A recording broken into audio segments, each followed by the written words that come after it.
everybody's interested in seeing all the case studies that are coming in. But anyway, now I'm going to introduce Dr. Sarah Morrison. Again, she's from Pennsylvania, podiatry surgeon, specializes on the foot, like Beth said.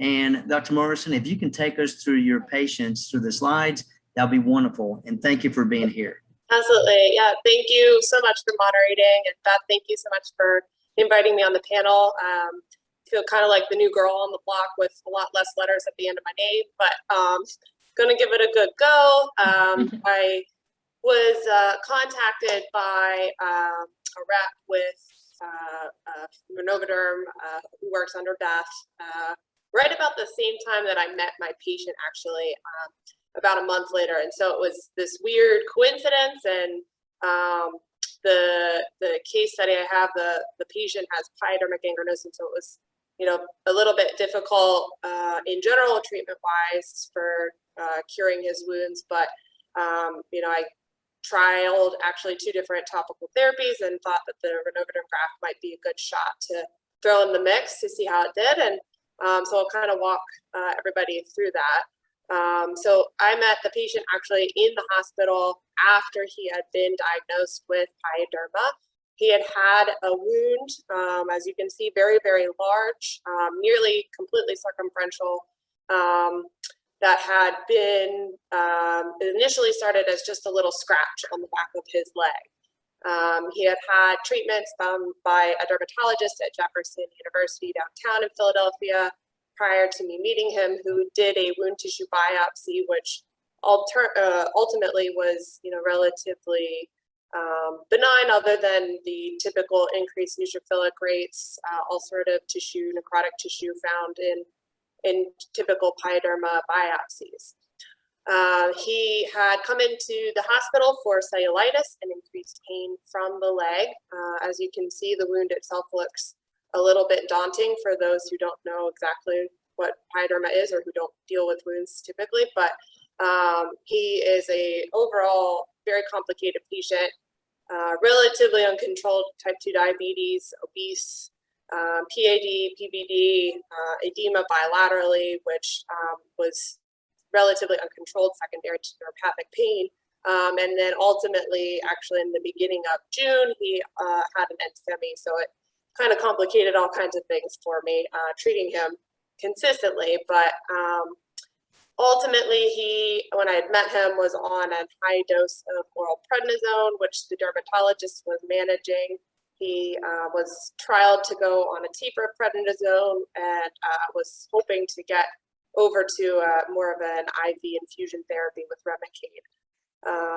The outpatient visits, I followed him from the beginning of March, like March 1st of this year through the end of this month. I had been seeing him weekly and tried to stick to, from what I understood, for good treatments of Pyroderma, topical steroid, topical Santal, collagenase, and then as you'll see moving forward later on with the pictures, I separated out an area to trial out the Phoenix Pyroderma graft in combination with the Santal and other areas to see how they kind of compared in terms of treating the wound, to see if I could get them at least stable or healed ultimately. So just a little background for those of us on the conversation. Pyroderma itself is a little bit complicated and different than most lower extremity wounds. It is 50-50 related to underlying systemic disease. A lot of times people present with Crohn's or ulcerative colitis and systemic inflammatory disease, sometimes hematologic cancers. It is a neutrophilic mediated issue where the skin and wounds get this increased neutrophilic presence that have a characteristic purple overhanging edge. The treatment ultimately, a lot of people, what I actually saw as a resident, if you don't know exactly what Pyroderma is, you would think, oh, well, let's take this patient to the OR. We need to debride it.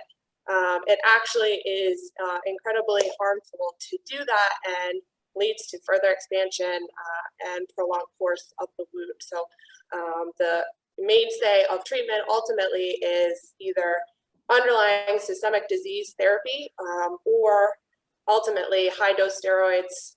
And recently people have started to kind of trial out new immunologic or modulating agents such as sulfasalazine, cyclosporine, and even IV infusions of Remicade and Brill and Humira. So here are a couple pictures. Beth kind of lined up for me, which was awesome. The circles are the areas of where I had applied the Phoenix graft. I think, as Dr. Moline was kind of saying, the durability of the graft itself was actually very surprising to me. You open up this package and it's like you got a little sheet of paper. And so the paper lays on very well, secure it with steri strips and some gauze. The outer portions of the wound, other than where I was applying the graft, I utilized Santal.